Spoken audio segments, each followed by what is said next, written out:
যতবার ইনজুরিতে পড়েন ততবার যেন আগের চেয়ে বেশি শক্তিশালী হয়ে ফিরে আসেন নেইমার জুনিয়র। যেমন আজকের খেলাটাই ধরুন, গত ম্যাচে হ্যামস্ট্রিং ইনজুরি কাটিয়ে দেপোর্টিভোর বিরুদ্ধে একটি ফ্রেন্ডলি ম্যাচে মাঠে ফিরেছিলেন।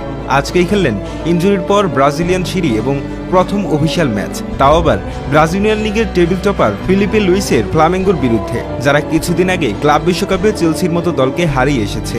শক্তিশালী ফ্লামেঙ্গোর বিপক্ষেও ইনজুরির চাপ দেখা যায়নি নেইমারের মধ্যে। নিজের স্বাভাবিক খেলাটা দিয়ে দলের জন্য ম্যাচের 85 মিনিটে দলের জন্য একমাত্র গোল করে জয় নিশ্চিত করেন। সান্তোসে ফিরে আসার পর এই গোলটি নেইমারের প্রথম ওপেন প্লে গোল।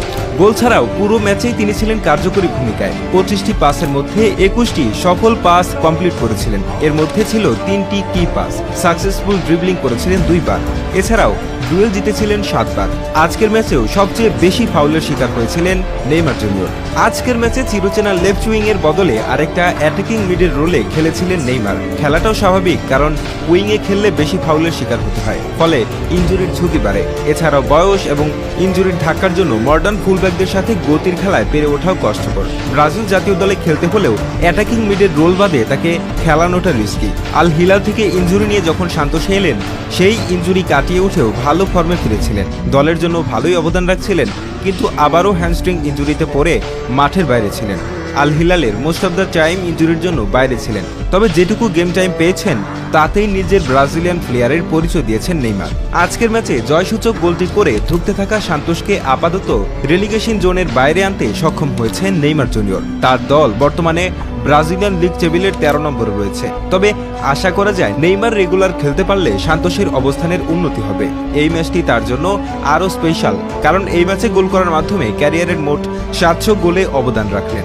এই মার্কে পৌঁছানোর জন্য তিনি মাত্র 332টি ম্যাচ খেলেছেন। পঞ্চম ব্রাজিলিয়ান প্লেয়ার হিসেবে 700 গোল প্লাস অ্যাসিস্ট করলেন নেইমার।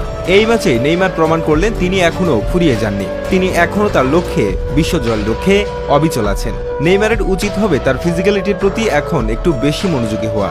অনেক সংবাদ মাধ্যমের মতে ইতিমধ্যে তিনি তার ফিটনেস বাড়াতে চেষ্টা চালিয়ে যাচ্ছেন, কারণ আবার যদি কোনো বড় ধরনের ইনজুরিতে পড়েন তবে তার ক্যারিয়ারের কামব্যাক দেওয়ার সম্ভাবনা শূন্যের কাছাকাছি পৌঁছে যাবে। নেইমারের বয়স কেবল 33 বছর। আগামী বছর বিশ্বকাপের সময় তার বয়স 34 হবে। এই 1 বছর সময়ের মধ্যেই নিজেকে প্রমাণ করার সুযোগ নেইমারের। ফুল ফিট হয়ে জাতীয় দলের হলুদ জার্সি পরতে পারলে হয়তো জান প্রাণ দিয়ে চেষ্টা করবেন ব্রাজিলকে শেষবারের মতো একটি বিশ্বকাপ উপহার দেওয়ার এবং ভক্তদের মুখে হাসি ফোটানোর। নেইমার কি পারবেন কনসিস্টেন্টলি ইনজুরি মুক্ত অবস্থায় পারফর্ম করে ব্রাজিলকে বিশ্বকাপে নিয়ে যেতে?